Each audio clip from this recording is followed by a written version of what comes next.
Dear students, આજે આપણે chapter number 1 lecture number 11 માં આજે આપણે રાઉન્ડિંગ ઓફ શીખવાના છે. રાઉન્ડિંગ ઓફને આપણે બીજું કહીએ તો સનીકંતન. બરાબર.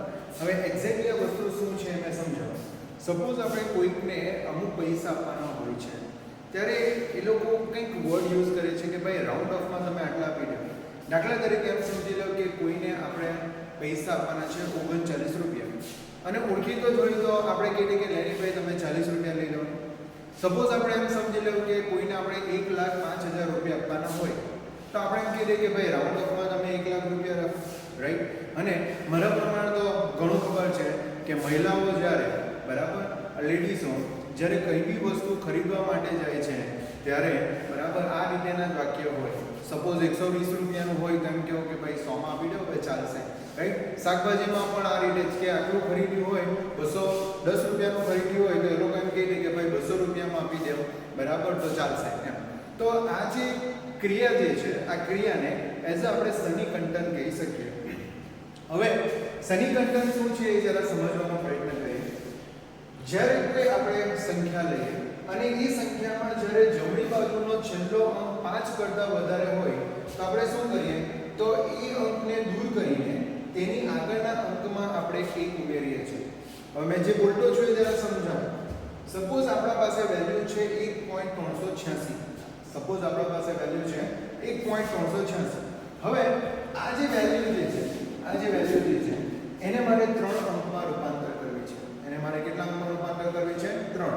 જો મારે 3 અંકમાં રૂપાંતર કરવી હોય તો એના પછીનો જે અંક છે એટલે 3 પછીનો જે અંક છે એ 6 છે ને 6 જે છે એ 5 કરતાં શું છે વધારે. સમજો 6 જે છે એ 5 કરતાં વધારે છે તો આપણે શું કરવાનું? આ 6 ને જ્યારે આપણે દૂર કરીએ ત્યારે તેની આગળના અંકમાં 1 વધારો કરવો. એટલે જ્યારે આપણે 6 ને દૂર કરી નાખીએ ત્યારે આપણે એનો જે આગળનો અંક જે 8 છે એમાં આપણે 1 વધારી દઈએ. 1 વધારી દઈએ તો 1.38 ની જગ્યાએ કેટલા થઈ જશે? 1.39. એટલે જરા ધ્યાન રાખજો, સનીકંતન કરતા વખતે જેને આપણે દૂર કરવાનું છે એ અંક જો 5 કરતાં વધારે હોય તો આપણે એને દૂર કરીએ ને તો એના આગળનો જે અંક છે એમાં આપણે 1 ઉમેરવો જોઈએ. 1 ઉમેરવો જોઈએ એટલે કે 8 છે તે કેટલા થઈ જશે? 9, રાઈટ. ઓકે, ચાલો આ જ વસ્તુ જો જમણી બાજુનો અંક 5 કરતાં ઓછો હોય તો તેને દૂર કરવામાં આવે તો ત્યારે તેમાં કોઈ ફેરફાર કરવો જોઈએ નહીં. સપોઝ મારા પાસે વેલ્યુ છે 1.384. હવે 1.384 માં મારે 3 અંકમાં સનીકંતન કરવું છે એટલે 1 3 ને 1. હવે એના પછી રહી ગયો કયો? 4 ને મારે દૂર કરવો છે. હવે આ જે 4 જે છે ને બરાબર એ 5 કરતાં શું છે? ઓછો. ને જ્યારે 5 કરતાં ઓછો હશે તો ત્યારે એમાં કોઈ ફેરફાર કરવો નહીં. એનો મતલબ 1.38 જ રહેશે. તો સમજ પડે? 5 કરતાં ઓછો હોય તો કોઈ ફેરફાર નહીં કરવો ને 5 કરતાં વધારે હોય તો ફેરફાર કરવો. ઓકે, ચાલો ત્યાર પછી જો જમણી બાજુનો છેલ્લો અંક તમારો 5 જ હોય તો શું કરવાનું? એટલે સપોઝ આ 1. તમારું 3866 ને 4 છે એની જગ્યાએ સમજી લો કે અહીંયા 5 હોય તો 1.385 હોય તો જો 1.385 હોય તો શું કરી શકો? એકી સંખ્યા હોય તો એને બેકીમાં રૂપાંતર કરો, પણ બેકી સંખ્યા હોય તો એમાં કોઈ ફેરફાર કરવો નહીં. એટલે જે તમારો આગળનો અંક છે એ જો એકી હશે ને તો તમારે એને બેકીમાં કન્વર્ટ કરવો, પણ જો બેકી હશે તો એને બેકી જ રાખો. સપોઝ 1.375 છે. હવે આપણે 5 ને દૂર કરીએ તો એનો આગળનો અંક 7 શું છે? એકી સંખ્યા છે. તો આપણે એને બેકીમાં કન્વર્ટ કરવું જોઈએ. બેકીમાં કન્વર્ટ કરવું જોઈએ એટલે કે 7 ની જગ્યાએ આપણે કેટલા લખ્યા? 8. તો એકી સંખ્યા કેમાં કન્વર્ટ થઈ ગઈ? બેકીમાં.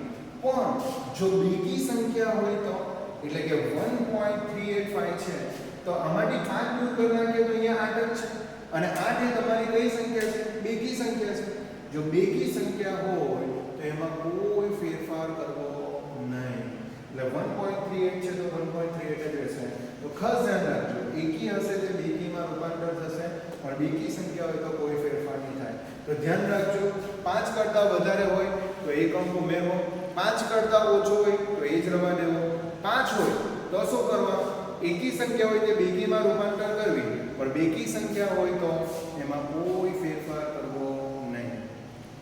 જો તમને આનું ઈઝી ખબર પડે તો એના પરથી આપણો સ્વાધ્યાયનો 1.20 પર છે.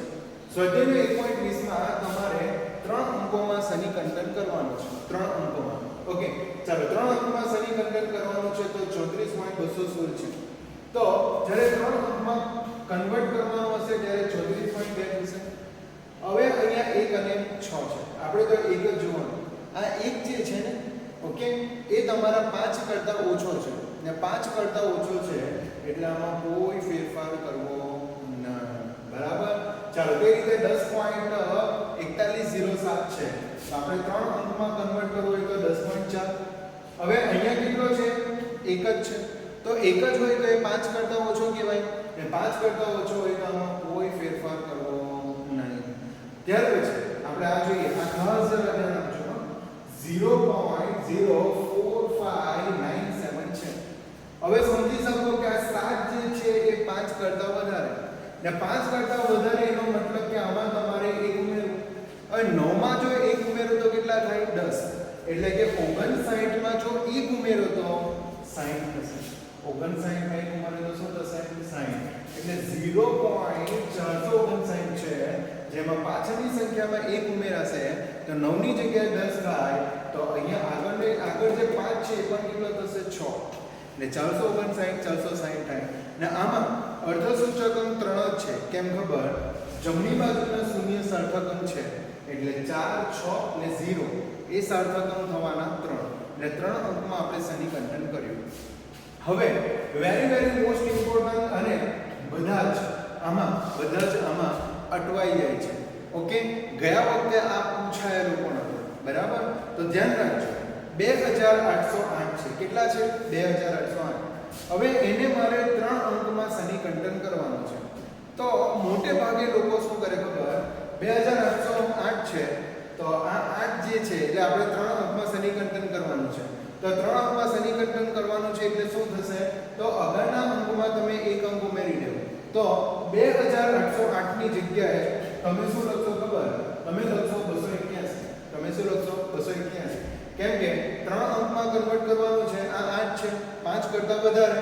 એટલે 5 કરતા વધારે હોય તો આગળના અંકમાં 1 અંક ઉમેરવો. પણ તમે વિચારો કે 2808 છે એને તમે 3 અંકમાં સમીકરણ કરો અને 281 કરો. એ સારું કહેવાય અથવા તો એ સાચું કહેવાય. દાખલા તરીકે કોઈને 9900 બરાબર 90 રૂપિયા આપવાના છે. 9990 રૂપિયા આપવાના છે. એની જગ્યાએ તમે 999 જ આપી દેવ તો એ સાચું કહેવાય? ના, તો એ સાચું કહેવાશે નહીં.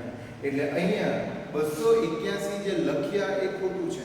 આપણે એની જગ્યાએ કેટલા લખવા પડે ખબર? 2810.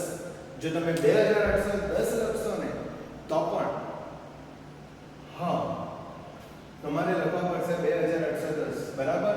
એટલે અહીંયા જો આપણે જોઈએ તો સમીકરણ અંક 4 થશે. પણ આપણે અહીંયા કન્વર્ટ કરવા માટે ધ્યાન રાખજો 2810 જ લખવાના રહેશે. આ જ આપણો સાચો આન્સર છે. એટલે એક્ઝામમાં પૂછાય તો 281 કરતા નહીં, આપણે શું કરવા પડશે? 2810 કરવા પડશે. ઓકે, તો ખાસ આ છે તો ધ્યાન રાખજો. તો આના પરથી આપણો સ્વાધ્યાયનો 1.20 કમ્પ્લીટ થઈ છે. હવે આપણે સ્વાધ્યાયના 1.13 ઉપર જઈએ. એમાં કંઈક એવું લખેલું છે કે જો દરિયાની સપાટી પર હવાનું દળ 1034 ગ્રામ પર સેન્ટીમીટર સ્ક્વેર હોય તો દબાણ પાસ્કલમાં ગણો. પાસ્કલમાં ગણો એટલે કે પાસ્કલ એ એસઆઈ એકમ છે. એસઆઈ એકમ એટલે ગ્રામની જગ્યાએ કિલોગ્રામ આવે અને સેન્ટીમીટરની જગ્યાએ મીટર આવે. ઓકે, આ ખાસ ધ્યાન રાખવાનું છે. ઓકે, હવે શોધીશું કેવી રીતના? તો પહેલી વસ્તુ એ કે આ તમને 1034 જે ગ્રામ અને સેન્ટીમીટર સ્ક્વેર જે આપેલું છે એ એક્ચ્યુઅલી છે શું? તો ધ્યાન રાખજો. ગ્રામ જે છે એ દળનો એકમ છે અને સેન્ટીમીટર સ્ક્વેર એ કોનો એકમ છે ખબર? ક્ષેત્રફળનો. કેમ કે દાખલા તરીકે મેં ક્ષેત્રફળ લખું તો ક્ષેત્રફળ બરાબર શું આવે? લંબાઈ ગુણ્યા શું આવે? પહોળાઈ. લંબાઈની વાત કરું તો લંબાઈ દાખલા તરીકે સેન્ટીમીટરમાં અને પહોળાઈ પણ કેમાં? સેન્ટીમીટરમાં. તો સેન્ટીમીટર ગુણ્યા સેન્ટીમીટર કરું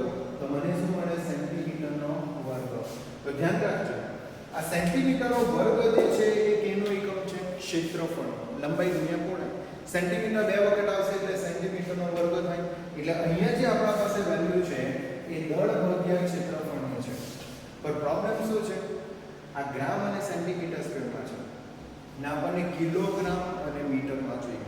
તમે સમજો, કિલોગ્રામમાં જો કન્વર્ટ કરવું હોય તો 10 ગ્રામ બરાબર કેટલા કિલોગ્રામ થશે ખબર?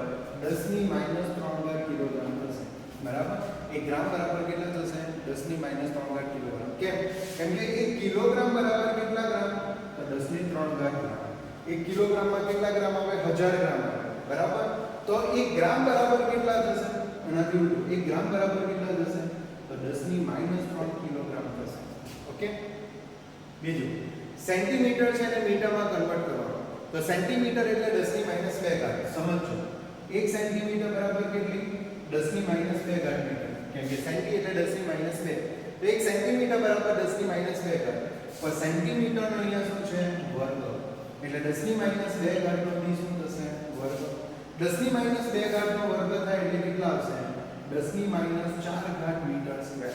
તો ધ્યાન રાખજો, 10⁻² ની લખાશે કેમ કે સેન્ટીમીટરનો વર્ગ છે એટલે 10⁻² નો પણ વર્ગ થશે. ને વર્ગ થશે તો આ બે અંદર ગુણાશે એટલે 10 ની કેટલી ઘાત આવશે? -4. ઓકે, ચાલો તો થોડું સેન્ટીમીટર સ્ક્વેરને મીટર સ્ક્વેરમાં કન્વર્ટ કરવા માટે 10⁻⁴ મીટર સ્ક્વેર થશે. ચાલો, -4 ઉપર જાય તો +4 અને 4 માંથી 3 જાય તો 1. એટલે તમારી વેલ્યુ આવશે 1034 ગુણ્યા 10 ની કેટલી ઘાત? 1. કેમ કે -4 ઉપર જાય તો +4 અને 4 માંથી 3 જશે તો 1. બરાબર? અને એકમ થશે કિલોગ્રામ પર મીટર સ્ક્વેર. તો જરા ખાસ ધ્યાન રાખજો, ગ્રામ પર સેન્ટીમીટર સ્ક્વેર છે એને આપણે કિલોગ્રામ પર મીટર સ્ક્વેરમાં કન્વર્ટ કર્યું. ઓકે, હવે તમે જોઈ શકો કે આ જે વેલ્યુ છે દળ ભાગ્યા ક્ષેત્રફળની છે. દળ ભાગ્યા ક્ષેત્રફળની છે તો દળ ભાગ્યા ક્ષેત્રફળની જગ્યાએ લખી દઈએ એની વેલ્યુ 1034 ગુણ્યા 10. અને પ્રવેગની વાત કરીએ તો દરિયાની સપાટી પર પૃથ્વીનો ગુરુત્વ પ્રવેગ લાગે ને મારા પ્રમાણે તમને ખબર છે પૃથ્વીનો ગુરુત્વ પ્રવેગ જે છે એ 9.8 મીટર પર સેકન્ડ સ્ક્વેર છે. ઘણી વખત 10 પણ લખો છો पर एग्जैक्ट वैल्यू 9.8 मीटर पर सेकंड स्क्वायर है. तो पृथ्वीનો ગુરુત્વ પ્રવેગ 9.8 મીટર પર સેકન્ડ સ્ક્વેર છે. તો 1034 ગુણ્યા 10 ગુણ્યા 9.8 કરશો તો આપણી વેલ્યુ 101322 આવશે. 101322 આવશે. અને આને વૈજ્ઞાનિક પદ્ધતિમાં રૂપાંતર કરવું હોય તો આપણે ડાબી બાજુ 1 2 3 4 અને 5 જવાબ મળે. જો આપણે 5 જઈએ તો 1.01322 ગુણ્યા 10 ની કેટલી ઘાત આવશે? 5 ઘાત આવશે. અને આનો SI એકમ શું છે? પાસ્કલ. ધ્યાન રાખજો, પાસ્કલ જે છે પાસ્કલને કેપિટલ P સ્મોલ a વડે દર્શાવાય છે. કેપિટલ P સ્મોલ a વડે દર્શાવાય છે. તો 1.01322 into 10⁵ પાસ્કલ એટલે કેપિટલ P સ્મોલ a થશે.